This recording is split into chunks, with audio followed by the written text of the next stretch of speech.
Houston Texans. A lot of people asking about them, Sam. Yeah. They win again. They do. 9-3. Yeah, what the hell is with that? They went from 0-3 to 9-3. Really impressive.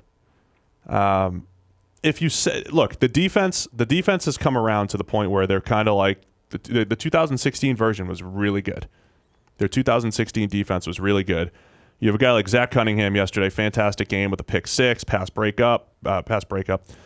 J.J. Watt playing like the best edge in the league. Even though it's a quiet year for J.J. Watt compared to some of the stuff we've seen, he's still the best edge defender in the NFL, unless that's changed. He's right up there, right? Top one or two. Getting some good play from Justin Reed at safety. I mean, they've just got this consistently strong grading defense across the board. Yeah.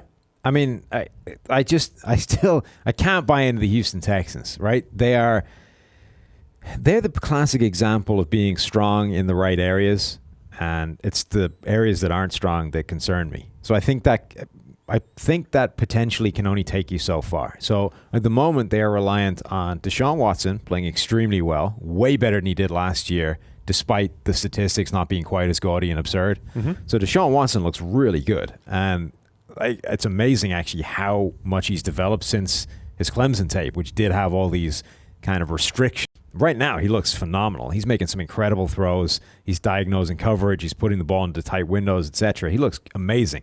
You've got Nuke Hopkins, who is ridiculous. Like, he is just going up and mossing defensive backs left, right, and center.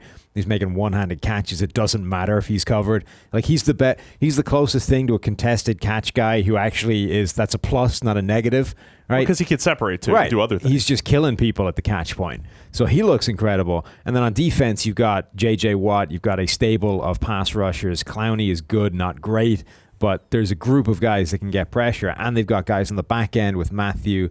Jonathan Joseph somehow still playing well. Justin Reed was making plays. The defense is good in coverage. It's good at rushing the passer, and the offense has the quarterback and the wide receiver, which are basically the four most important components of an NFL team right now. But the offensive line is still horrendous. There's too much wrong with this team for me to embrace them as like Super Bowl contenders. But at this point, they've won too many of these games to be anything other than making the playoffs, and But so I thought on paper, though, they were strong.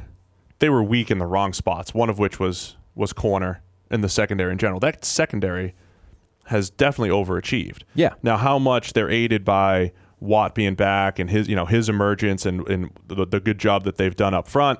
Also, in our defensive, we've been trying to really isolate coaches from the grading and try to say, okay, if this team is having more success on a play-by-play level and the actual player grades maybe don't pop as much, we try to connect the two with coaches. Romeo Crennel is one of our highest graded defensive coaches. He was number one as of 2 weeks ago, last time we checked it. So there's all these little things I think adding up. Plus their schedule hasn't been that great. Right. They have snuck through some games. Like, right, let's keep the week-to-week analysis here. There's a lot of games that's like a kick here and a kick there. It's not like, they almost lost to Buffalo and Washington and some of these. It's not like they've been dominant all the way through. So they're winning all these close games, which is really tough to sustain.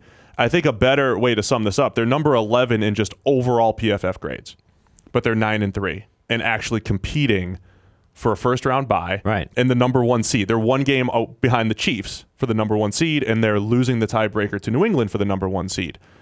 They're not a 9-3 team, but they're better than we thought coming into the season for sure. Yeah. Much better than we thought coming into the year. Yeah, I think so. It's just a question of how far that's going to take them. Just so you guys know, from a grading standpoint, Deshaun Watson's gone from a 68 to almost an 80, 79.8 so far this year, despite the stats looking similar. But again, relative to the rest of the league, his stats have taken a hit compared to last year because of all the league averages essentially going down. Passer rating of 101.1 this year for Watson, with a ton of fumbles too.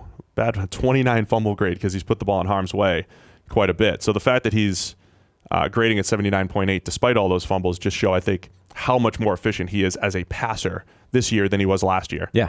When everybody was like, hey, he's going to break the league. So impressed by the Houston Texans. There you go, Texans fans. We talked about you guys.